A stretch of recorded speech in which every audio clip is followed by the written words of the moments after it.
Thank you very much for your kind words. You gave a broad insights of our BCA, the way forward. Thank you, sir. Now, may I invite our chief guest, Dr. Umesh Chanda Sharma, sir, President of the Council of India, to address our prayer. Please, sir.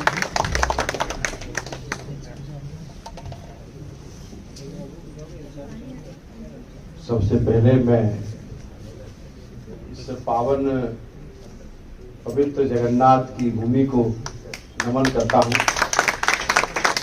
मुझे लग रहा है कि मैं मध्य प्रदेश का रहने वाला हूँ और उड़ीसा और मध्य प्रदेश का बड़ा संबंध रहा है, दूसरे के पड़ोसी राज्य रहे हैं। जैसा लग रहा है कि अपने भाई के घर में आया हूँ। बहुत दिनों की इच्छा थी कि मध्य प्रदेश और उड़ीसा, एक समय भारत में दोनों एक प्रकार से ही दोनों का स्वभाव था, स्वरूप था, शांत राज्य, किसी के किसी में कुछ नहीं करना, जो है मिल गया वो ठीक है, नहीं मिला तो भी ठीक है। ऐसे दो राज्य थे। इसलिए मैं आप इस पवित्र भूमि पे ईश्वर से प्रार्थना करता हूँ कि इस देश के वेटरनरियन समृद्ध हों, खुश हों और भारत माँ की सेवा करते रहें।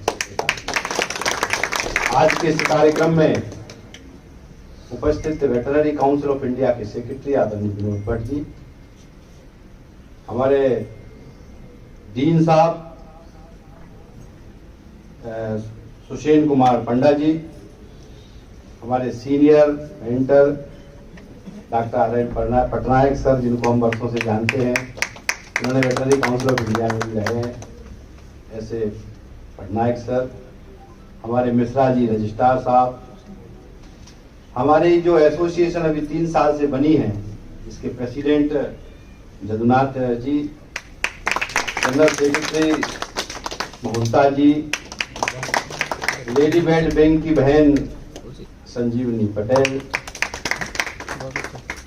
इस मेरे वेटरनरी काउंसिल ऑफ इंडिया के मेंबर आदरणीय गुरचरण दत्ता सर, अमित नैन जी, बलराम साहू जी, परिडा सर जी, शर्मा जी, मैं जिनको पहचान पा रहा हूँ, दास जी, हमारे सुनाने सर, मेरे सभी इस सभागृह में स्थित मेरे बहनों और भाई, मैं आप सभी का वेटरनरी काउंसिल ऑफ इंडिया की ओर से हार्दिक अभिनंदन करता हूँ।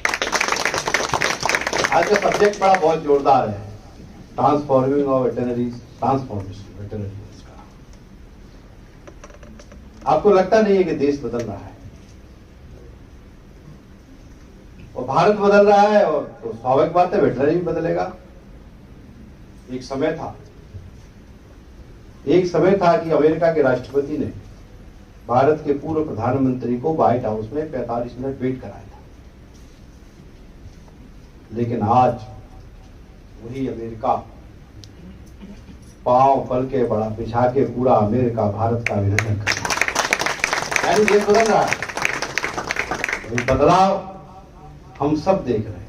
ये बदलाव किसी एक व्यक्ति का नहीं है। इस बदलाव में हमारे यशस्वी प्रधानमंत्री के साथ साथ 140 करोड़ भारतीय, जिन्होंने दिन रात मेहनत करके इस भारत को बनाने में जो अपनी अहम भूमिका निभाई है, उनका भी अभिनंदन होना चाहिए।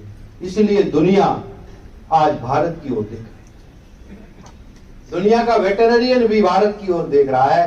जैसा कि अभी भट्ट साहब बता रहे थे, हमारे पास कई बार अमेरिका की ओक्लाहोमा यूनिवर्सिटी से कॉल आया कि आप लोग हमारे यहाँ आइए।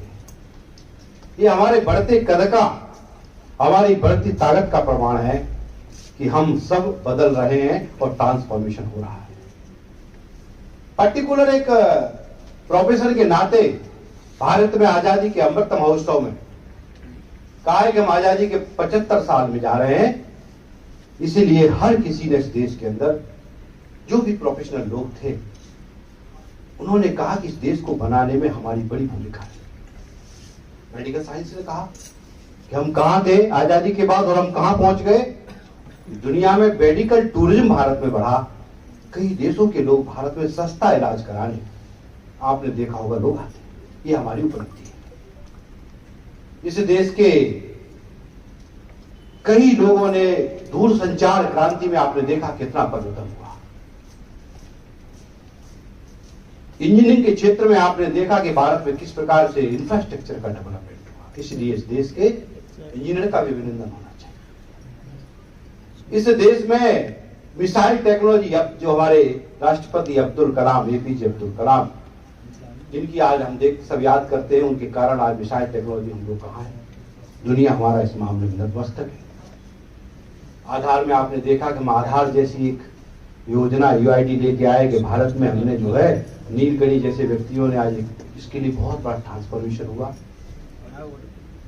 यानी सबने इस ताकत के साथ ये कहा कि हमने भी देश को बदला, लेकिन इस देश के बदलाव में एक बात बहुत महत्वपूर्ण थी, इसमें सभी टेक्नोक्रेट्स जो थे भारत के, उन्होंने इस देश को बदलने में बहुत बड़ी भूमिका की, इसलिए इस देश के टेक्नोक्रेट्स का अभिनंदन। अगर भारत में 6-7 टेक्नोक्रेट्स ने जो मेन परिवर्तन हुए भारत में, उनमें एक भूमिका हमारे एग्रीकल्चर और वेटरनरी सेक्टर की थी।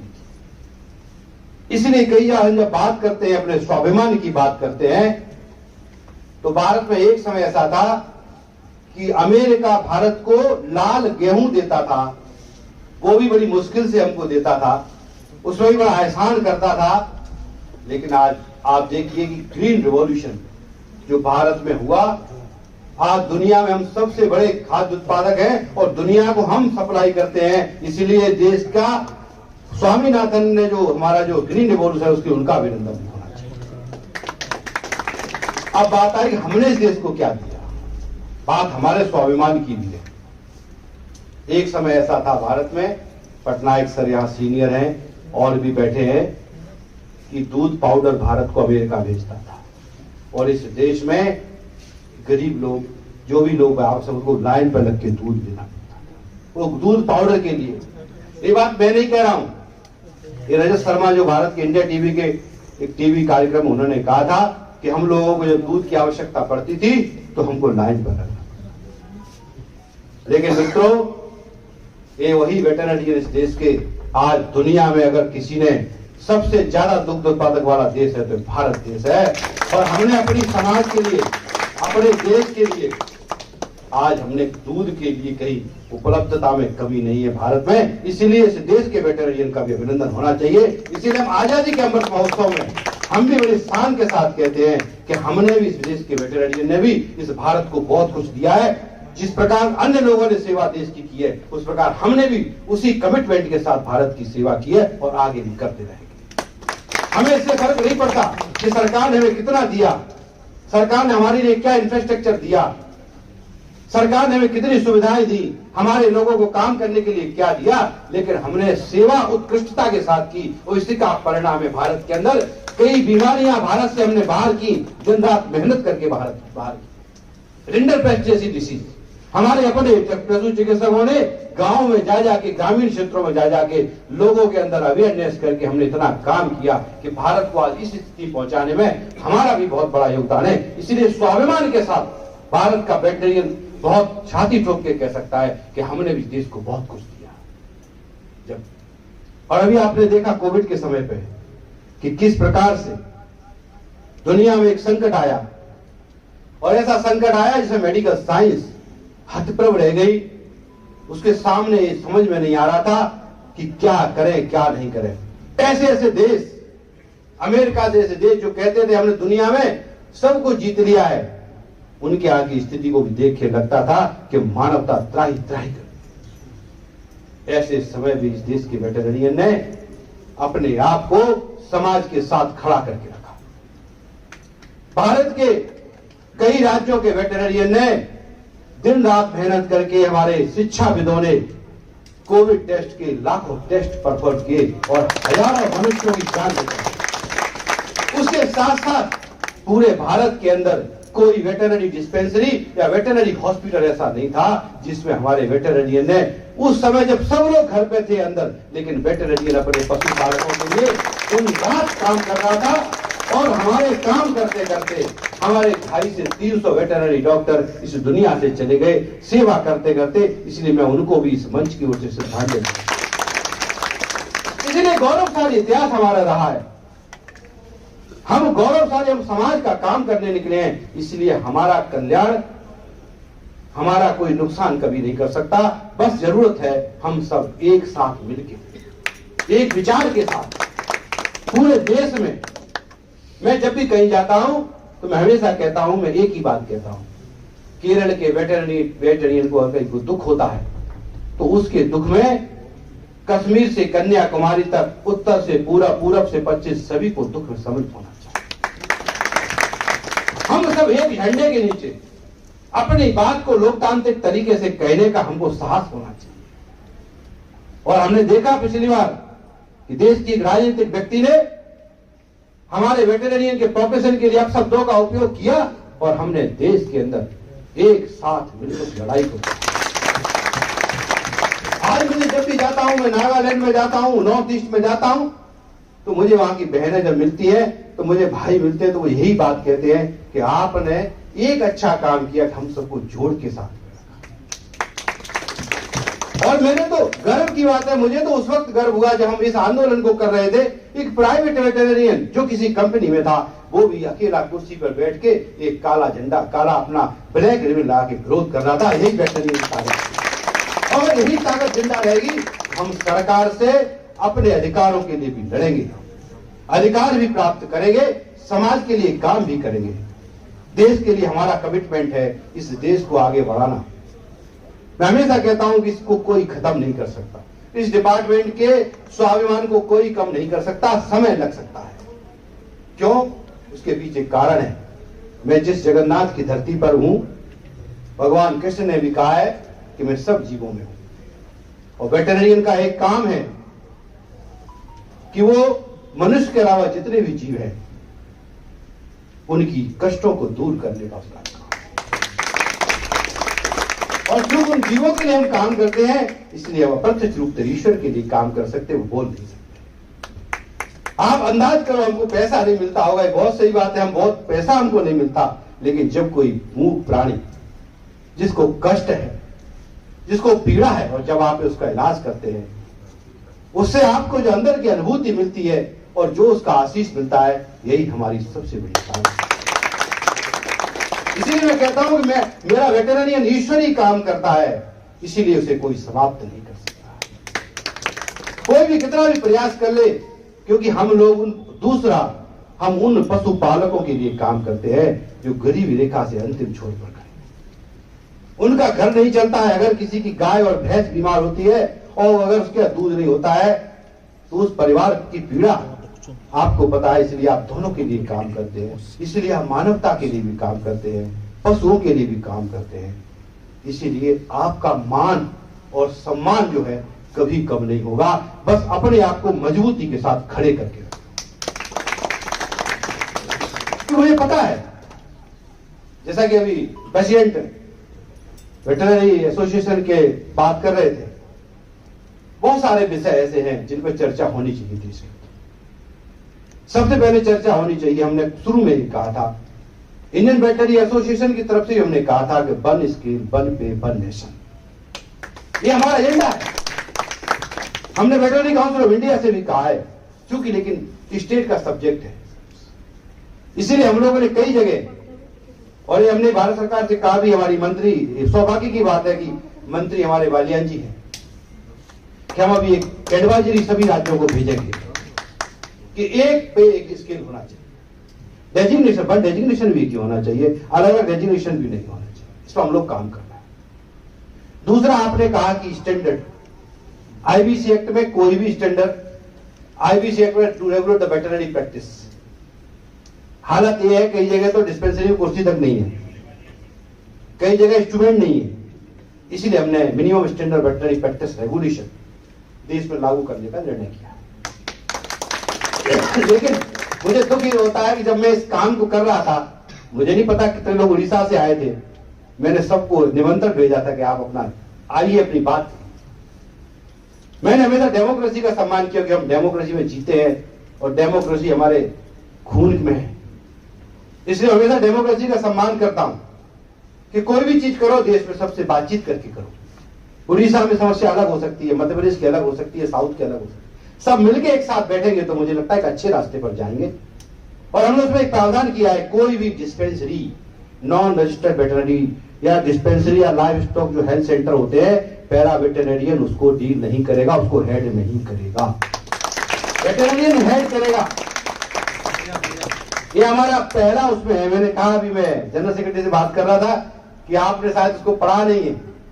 देश में पहला आमूल चूल परिवर्तन 75 साल आजादी के बाद पहली बार ऐसा डॉक्यूमेंट आ रहा है कि सरकार को सुपर स्पेशलिटी हॉस्पिटल भी बनाने के पहले उस नॉर्म्स को बनाना पड़ेगा। उस नॉर्म्स के बिना कोई सरकार हॉस्पिटल नहीं खोल सकती। अभी स्थितियां ये बन गई है। मैं कहना चाहता हूं, हर राज्य में राजनीतिक व्यक्ति जो है बिना सोचे समझे कई बार वो घोषणा कर देते हैं हॉस्पिटल खोला जाता है, पता कि जैसा सर बोला, पता without bird poultry farm, without goat farm और विदाउट डॉक्टर हॉस्पिटल।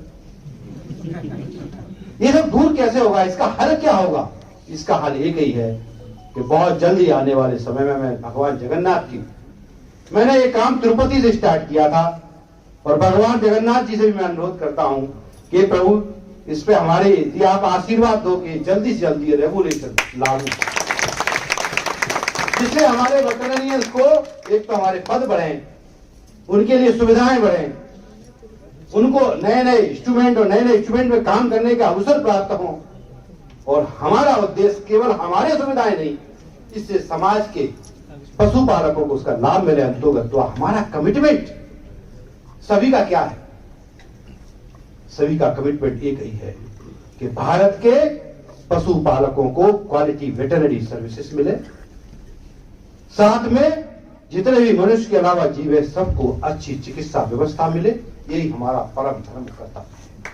इसके अलावा हमारा कोई काम नहीं और हम इसी लाइन पर सोचते हैं और इसी लाइन पर विचार करते हैं।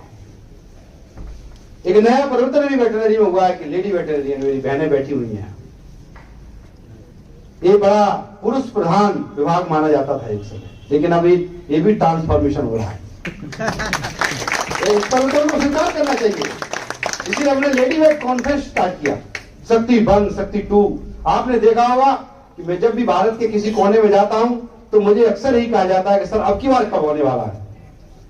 नितेश भारद्वाज जी हमारे जो कलाकार है, उन्होंने कहा जब मध्य प्रदेश में शक्ति 1 में आए और नागपुर में भी आए थे शक्ति 2 में, उन्होंने कहा कि मैंने ऐसा टैलेंट तो देखा ही नहीं। फिर मैंने इंडस्ट्रीज में जैसे हमारे कलाकार और सब इतना बेहतरीन, इतना टैलेंट है, तब हमको लगा कि हमारी बहनें भी आगे बढ़ रही हैं। इसीलिए आपको भी शुभकामना है कि आप ऐसे ही आगे बढ़ते हैं, खूब संगठित होइए और इसी प्रकार आपके जो कार्यक्रम होते हैं तो बढ़ चढ़ के आइए, हिस्सा लीजिए। मैं उड़ीसा से मेरी बहनें आई थी, मैं उनका धन्यवाद देता हूं। वो लोग आई थी नागपुर, मुझे मिली भी थी। ये किसी में इसमें गुट की बात नहीं है, हम सब एक हैं। हमारे इंटरनल कुछ मतभेद हो सकते हैं, कई बार होता है ऐसा, उसकी चिंता करने की जरूरत नहीं है। ये सब चलता रहेगा, इतना बड़ा देश है। परिवारों में तो भाइयों के अंदर भी थोड़ा बहुत मुठभुटाव रहता है, लेकिन फिर भी हम आगे बढ़ते हैं। इसीलिए एकता के साथ, संगठित होने के साथ आगे बढ़े। अभी मैंने वर्ल्ड वेटरनरी डे किया दिल्ली में, आपने देखा होगा कि पूरे भारत में पहली बार मुझे लोगों ने कहा कि आजादी के 75 साल बाद हमने विज्ञान भवन में कदम रखा। हम सोचते थे, हमको सपना होता था, कई बार हम मेडिकल कार्यक्रम देखते थे, एग्रीकल्चर, हमको लगता था हम भी कभी ऐसा करें, लेकिन ईश्वर ने हमारी सुनी, भगवान जगन्नाथ ने, और हमने इतना बड़ा कार्यक्रम किया कि मंत्री जी सब लोग बोले कि नहीं, देश का वेटरनरियन देखिए, सब लोग दौड़ते हुए, भारत पूरा हॉल छकाछक भरा हुआ था। और एक अच्छी बात यह थी, हमने अपनों को, हमारे अपने लोग, इस देश में पहली बार ऐसा हुआ। मैं तो आश्चर्यचकित था कि मेरे देश के वेटरनरियन जिन्होंने BBSCH किया है, वो chief secretary, additional chief secretary, 4 DGP देश में, एक RSS चीफ, इतने बड़े कलाकार, कि देश के वेटरनरियन ने भारत को कितना कुछ दिया है, कहां कहां का प्रशासन संभाल रहे हैं। उनका अभिनंदन होना चाहिए। हमने तय किया आजादी के अमृत महोत्सव में 75 वेटरनरियन को हम 50 वेटरनरियन अभी किए, 25 वेटरनरियन हम और करने वाले हैं। ये हमारे गौरव थे। जब हमारे सामने वो बैठे थे तो हमारा सीना ऊपर फूल गया था। हमसे लोगों ने कहा कि आपने पहली बार ऐसा कार्यक्रम किया। हमको तो आश्चर्य हुआ। गोवा के पर्यटन सेक्रेटरी हमारे वेटरनरियन, आंध्र प्रदेश के चीफ सेक्रेटरी में जब फोन लगाया तो उन्होंने कहा कि मैं खुद आऊंगा। मुझे इतना गर्व लगा कि देखिए वो वेटरनरी उनके अंदर जिंदा है। इसे जहां भी रहो, आदमी के बड़े बड़े अफसर, हमारी बहनें जिन्होंने प्राइवेट सेक्टर में इतना नाम किया है भारत के अंदर, आज देखिए उनको कौन नहीं जानता, फिल्म स्टार से लेके आज हमने संगीता वेंकसरकर, लक्ष्मी श्रीनिवासन, यानी बहुत सारी ऐसी बहनें हमारी, ये हमारे जो स्टार थे। हमने अपनों को सम्मानित किया। जब हम अपनों को सम्मानित नहीं करेंगे तो प्रोफेशन कैसे सम्मानित होगा, समाज आपको कैसे सम्मानित करेगा। इसीलिए हमें पहले अपने आप को इतना मजबूत बनाना पड़ेगा, अपने आप को संगठित करना होगा कि दूसरे समाज के लोग, मुझे कई नॉन वेटरनियन बोलते हैं कि आपने जो है इतने आंदोलन करके अब ऐसा लगता है कि वेटरनरी डॉक्टर देश में सेंसिटिव हो गए। मतलब वो भी अपनी बात को बड़ी तेजी के साथ, जब कोई बात आती है, हमने 1-2 आंदोलन किए, उससे देश में एक नया मैसेज गया।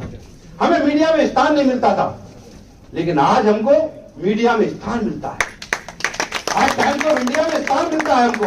मैं कहता हूं कि हम लोग पहले जंगल के फूल थे, जंगल में फूल तो जैसा पानी मिल गया वैसा फल गया, लेकिन अब हम लोगों के ड्राइंग रूम के फूल बनते जा रहे हैं। ये किसी के कारण नहीं होगा, ये हमने अपनी दम से, अपने कृतत्व के आधार पर, अपनी मेहनत के आधार पर लोगों में अपनी प्रतिष्ठा बना के, मैं प्राइवेट प्रैक्टिशनर का इस देश में सम्मान करना चाहता हूं, अभिनंदन भी करता हूं। उन्होंने इस देश के अंदर इतने बड़े बड़े क्लिनिक अपने पैसे से, खुद की मेहनत से, खुद की ट्रेनिंग आयोजित करके, मैं अभी जाता हूं, मैं आगरा से होकर आया हूं, जेपी हॉस्पिटल में इतनी बड़ी कॉन्फ्रेंस। हम लोग पहले देखते थे 10 साल पहले मेडिकल में बड़ी बड़ी कॉन्फ्रेंस होती थी, बड़े बड़े होटलों में, उनका एल्यूमिनाई का हम लोग कहते थे हमारे अभी ये समय आएगा क्या। मैं देख रहा हूं देश में वेटरनियन बड़े बड़े ग्रांड होटल में इतना बढ़िया कंटिन्यूइंग वेटरनरी एजुकेशन प्रोग्राम आगे बढ़ा रहे हैं, इसे अभिनंदन होना चाहिए। ये स्वाभिमान है, ये ट्रांसफॉर्मेशन है।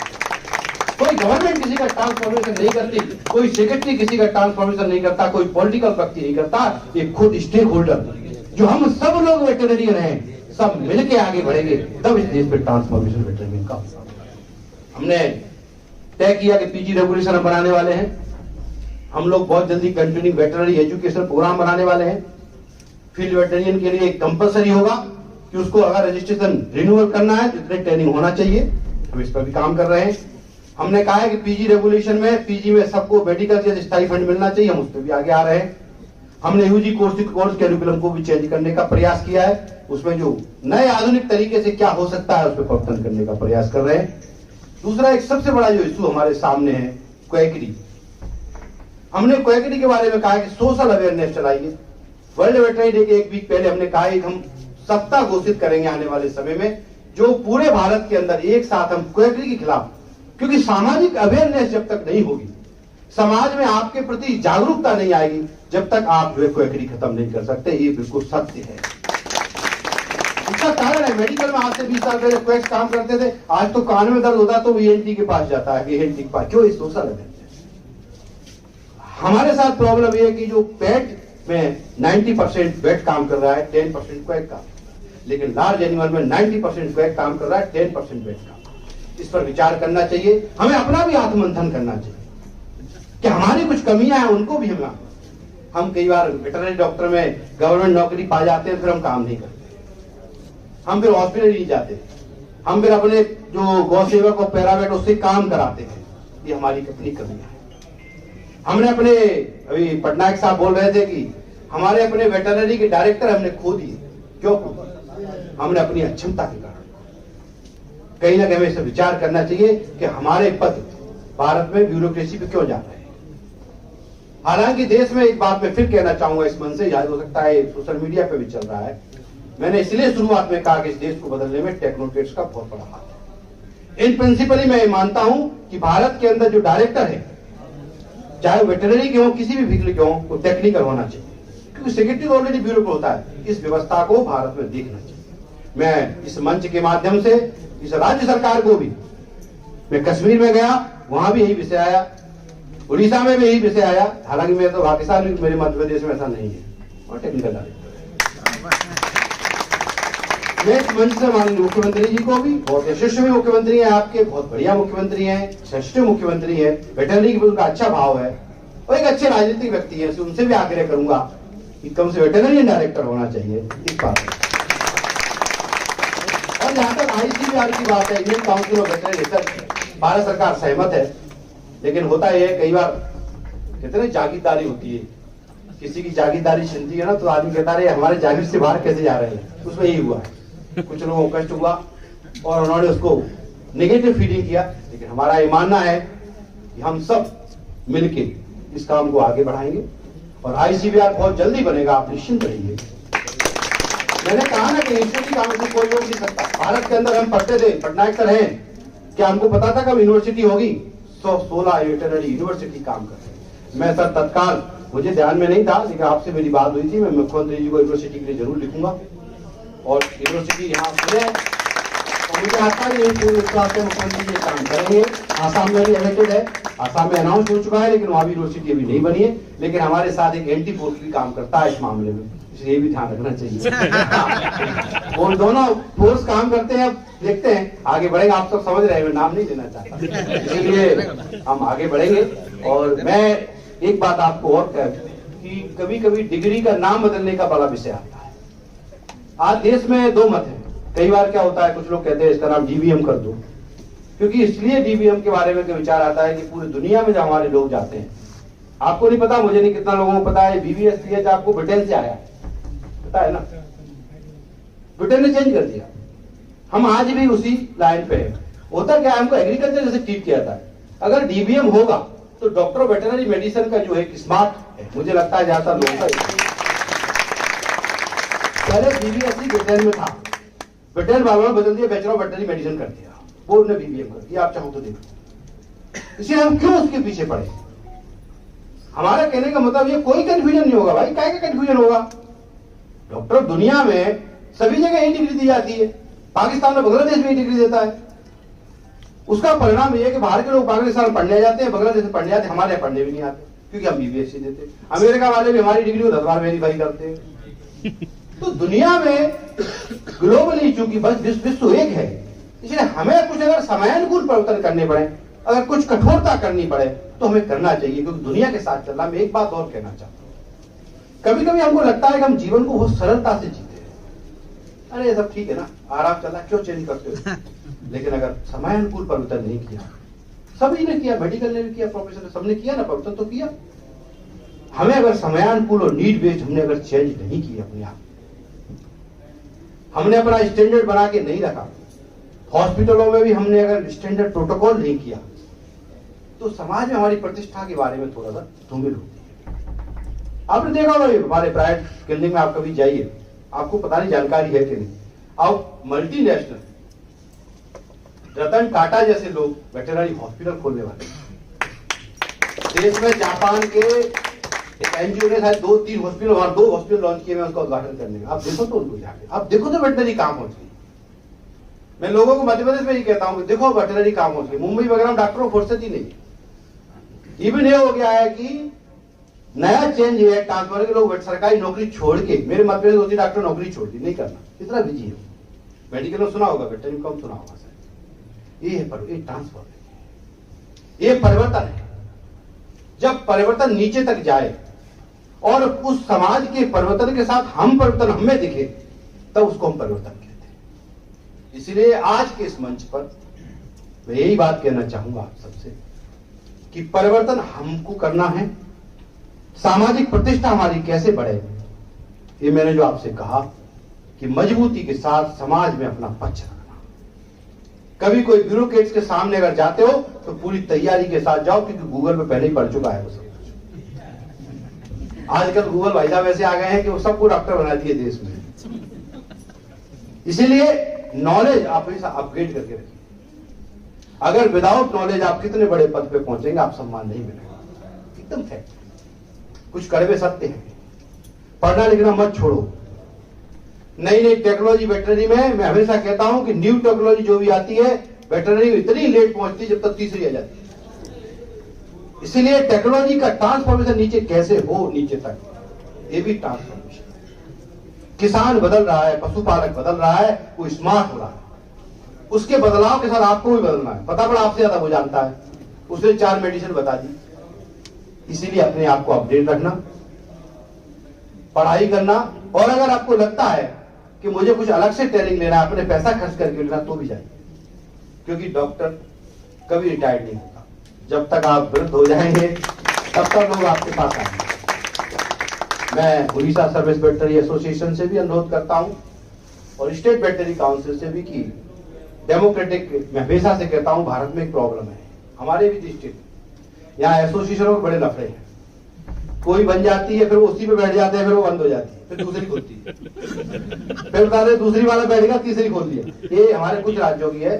इसलिए मेरा पूरे भारत के स्टेट वेटरनरी एसोसिएशन से ये अनुरोध है कि एक समय पर चुनाव कराओ, सत्ता का हस्तांतरण समय पे करो। वेटरनरी काउंसिल को भी यही काम करना चाहिए, क्योंकि क्वैकरी रोकने का काम वेटरनरी काउंसिल का है, स्टेट वेटरनरी।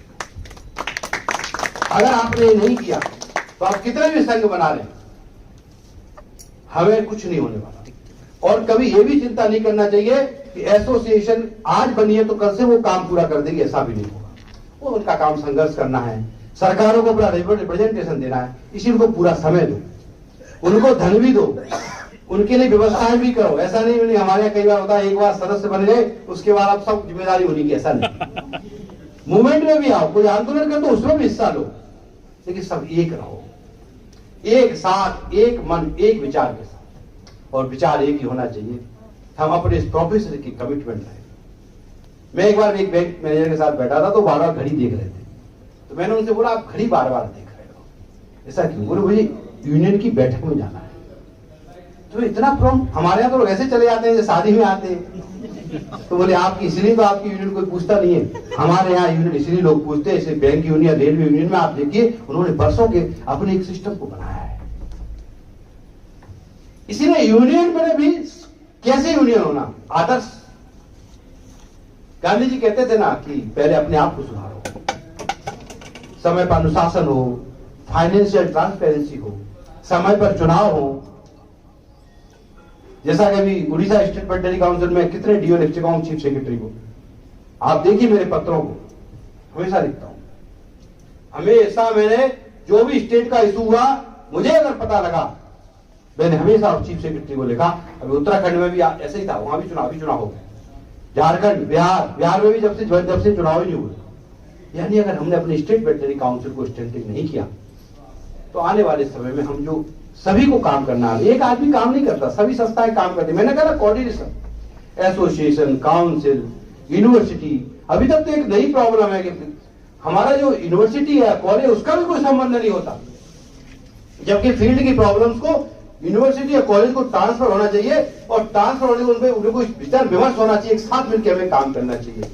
इसीलिए मुझे लगता है कि हम सबको मिलकर एक साथ काम करेंगे तो हमारा जो उद्देश्य है कि जो हमारी समस्याएं हैं, जो और डे टू डे समस्याएं भी है, हमने एम्स के तर्ज पे नए हॉस्पिटल हम खोलेंगे, सुपर स्पेशलिटी होगी। तो जैसा आपने कहा कि ऑल इंडिया सर्विस वेटरनरी होना चाहिए, स्वाभाविक बात है, जब एम्स खुलेगा तो अपने आप सर्विस ओपन होगी। अब वैसे ही कर देना, आपके पास कोई स्ट्रक्चर नहीं है, ये संभव नहीं है। भारत में 16 वेटरनरी यूनिवर्सिटी बनी, तभी तो कुलपति बने लोग। तो आप जितना इंफ्रास्ट्रक्चर नहीं बनाएंगे, उस लेवल के लोगों को नहीं बनाएंगे, तो आप पद कहां भेजेंगे? इसीलिए हम लोगों ने all India institute veterinary science, हमने बाकायदा जो अभी सरकार से भी कहा है कि सरकार नए रिसर्च सेंटर, और सबसे बड़ी बात जो हमारी है कि डायरेक्टर जो हमारे एनिमल हस्बेंड्री है वो टेक्निकल होना चाहिए। ये हमारा वैचारिक रूप से ऐसा मानना है। और इस देश में बहुत जल्दी मैं समझता हूं इंटरप्रेन्योर्स जो वेटरनरियन है, हमने सरकार से कहा है कि अगर हमारा कोई वेटरनरी डॉक्टर अगर कोई क्लिनिक खोलना चाहता है, उसके लिए भी लोन उसको जैसे मेडिकल में मिलता है, नए बच्चों के लिए वो भी हमने प्रावधान कराने का प्रयास किया है। फाइल नीलम सीतारमण की चल रही है, और हमने राज्यों से भी कहा है कि वो हर नगर निगम में, बड़े बड़े शहरों में आजकल कम्युनिटी वेटरनरी हॉस्पिटल भी होने चाहिए, उनको वहां जमीन उपलब्ध कराना चाहिए। क्योंकि हमारा संविधान कहता है एनिमल वेलफेयर, बाबा साहब अम्बेडकर ने एनिमल वेलफेयर को बहुत प्रमुखता के साथ संविधान में जगह दी है। और ये भारत है जो हजारों साल का अध्यात्म का हमारा यही कहना है कि हमारा जीवन हमारे लिए नहीं है, ये जीवन प्रकृति के साथ चलना चाहिए। इसीलिए हमने कहा है प्रकृति का संरक्षण होना चाहिए, यानी मनुष्य के साथ पशुओं का भी, जीवों की भी अच्छी व्यवस्थाएं हो, ऐसा संविधान कहता है। इसीलिए सरकारों को भी इस मामले में आगे आके वेटरनरी के बजट बढ़ाना चाहिए, और जो हॉस्पिटल्स वगैरह हैं उनकी संरचनाओं को बढ़ाना चाहिए, पोस्ट बढ़ाना चाहिए। और आगे आने वाले समय में अगर भारत में किसानों की आत्महत्या, किसानों की रोकना है, वैसे मैं समझता हूं कि अभी पशुपालन को जब से बहुत ज्यादा भारत सरकार के प्रधानमंत्री का अभिनंदन, उन्होंने अलग डिपार्टमेंट बनाया, और ये स्टडी है कि जहां पशुपालकों किसानों ने पशुपालन किया उनमें आत्महत्या की कमी देखी गई नहीं देखी गई। इसलिए ये डिपार्टमेंट लोकसभा में आप जो कहते हो, मैं इसीलिए इस बात को कह रहा हूं आपके सामने, पहली बार किसी प्राइम मिनिस्टर ने लोकसभा में ऑन द रिकॉर्ड कहा कि भारत में 8 लाख करोड़ का दूध पैदा होता है, जो गेहूं चावल के 5 लाख करोड़ दूध से 3 लाख करोड़ जाता है। 32 करोड़ लोगों को आजीविका मिलती है, 32 करोड़ लोगों की घर की रोजी रोटी इसी से चलती है। 12 लाख करोड़ का जीडीपी में कंट्रीब्यूशन है। आपने कभी मांग नहीं की थी भारत के वेटरनरियन ने कि विभाग अलग बना देना, ये समय की आवश्यकता थी, नीड बेस्ड चेंज था। और देखिए एनिमल हस्बेंड्री डिपार्टमेंट अलग हुआ, एक कैबिनेट मिनिस्टर और 2 राज्य मंत्री बनाए गए उसके। ये ताकत है भारत की, आर्थिक ताकत भारत की इतनी बड़ी है, इसीलिए ये नीड बेस्ड चेंज है। आज किसी भी विधानसभा में चले जाओ, जहां भी चर्चा होती है, किसानों की अगर आर्थिक स्थिति सुधारना है तो वेटरनरी से स्टार्ट होती है, वेटरनरी भी समाप्त हो जाती है। इसीलिए जब बरसात जब ज्यादा होती है, सूखा होता है, तो मैं आपसे आज कह रहा हूं किसान को पशुपालन ही बचाना है। और पशुपालन अगर तभी बचेगा जब इस देश का प्रिंसिपल डिपार्टमेंट एनिमल हस्बेंड्री और वेटरनरियन मजबूत होगा, तो पशुपालन मजबूत होगा, किसान मजबूत होगा और देश आगे बढ़ेगा, तभी भारत समृद्ध होगा। उड़ीसा समृद्ध होगा तो भारत समृद्ध होगा। इसलिए मेरा इस देश मंच से यही अनुरोध है, इस देश के राजनीतिक व्यक्तियों से और ब्यूरोक्रेटिक एग्जीक्यूटिव और पॉलिटिकल एग्जीक्यूटिव से, कि भारत के वेटरनरी डिपार्टमेंट को मजबूत करिए, वेटरनरियन को मजबूत करिए, इस देश का पशुपालन मजबूत होगा। दूसरा, उन पशु पक्षियों के लिए अच्छी चिकित्सा व्यवस्था करिए, जिससे आपको आशीर्वाद मिलेगा। हजारों वर्षों का जो भगवान कृष्ण का अध्यात्म था कि हम सर्वे भवन्तु सुखिनः सर्वे सन्तु निरामया, यानी जीवों के साथ हम सब तभी सुखी होंगे जब इस देश का किसान, पशुपालक, गरीब आदमी सुखी होगा। इसीलिए भारत को समृद्ध बनाना है तो वेटरनरियन को और वेटरनरी डिपार्टमेंट को आगे लेके जाएंगे तो अच्छा होगा। आप सब ने मुझे बुलाया और धैर्य पूर्वक सुना, इसके लिए आप सबका अभिनंदन। और आगे भी हम सब ओडिशा के लिए जो भी मेरे से बन पड़ेगा, मैं आपसे अनुरोध करता हूं कि आप मुझे मेमोरेंडम दे दीजिए, कौन कौन से इशू है जो हम कर सकते हैं, आगे बढ़ाएंगे। लेकिन इतना जरूर है, मैं आप सबके लिए आधी रात पर भी आगे हमें कॉल करेंगे, हम आपके साथ खड़े हैं, क्योंकि हम सब भाई जो कल में रहूं ना रहूं उसको कोई फर्क नहीं पड़ता। आज हैं कल नहीं होंगे, ये भी सत्य है। जो है वो कभी संसार में हमेशा वही, कोई जरूरी नहीं है सब हमेशा रहे, आते हैं लोग जाते हैं, लेकिन अच्छे पदचिन्हों के साथ जाना चाहिए। आप जब भी याद करेंगे, जब भी आप बुलाएंगे, मैं अपने उड़ीसा के भाइयों को, अपने प्रोफेशनल ब्रदर एंड सिस्टर सभी आपका अभिनंदन करता हूं कि आपने इतने धैर्यपूर्वक सुना। लेकिन एक ही बात आपसे कह के जा रहा हूं, एकता में रहिए, संगठित रहिए, विघटित मत रहिए। मतभेद हो सकते हैं लेकिन मनभेद मत करिए। एक साथ चलेंगे, एक साथ बात रखेंगे, सबके साथ मिलके चलेंगे, स्नेह के साथ बनेंगे। और खासकर मेरा इन बहनों से आपसे अनुरोध है, आप संगठित रहिए, संगठित होइए, क्योंकि आप फील्ड में रहते हो, आपकी कई अलग समस्याएं होती हैं। इसलिए डरना नहीं किसी से, साहस के साथ आपके साथ पूरा देश खड़ा है, भारत खड़ा है आपके साथ। जब भी कोई संकट होगा हम साथ करेंगे, आपके सुख में भी हैं, आपके दुख में भी खड़े हैं, हम सब एक हैं। पूरा भारत का वेटरनरियन इस वक्त मैं एक ही संदेश लेके जा रहा हूं, एक साथ एक आवाज के साथ हम सब साथ खड़े हैं। इसी प्रकार भारत की सेवा करते रहेंगे, लेकिन इस गौरव के साथ जिस प्रकार सब लोगों ने काम देश के लिए किया है, हमने भी उतनी कमिटमेंट के साथ भारत माता की सेवा की है। आगे भी करते रहेंगे, भविष्य में भी करते रहेंगे, क्योंकि देश हमारा है, अपना है। इसलिए कभी कुछ कम भी मिलेगा तो भी फर्क नहीं पड़ता, लेकिन अपने अधिकारों के लिए हमेशा लड़ते रहेंगे, हमेशा संघर्ष करते रहेंगे। आप सब लोगों ने बुलाया, आपका बहुत बहुत धन्यवाद, अभिनंदन।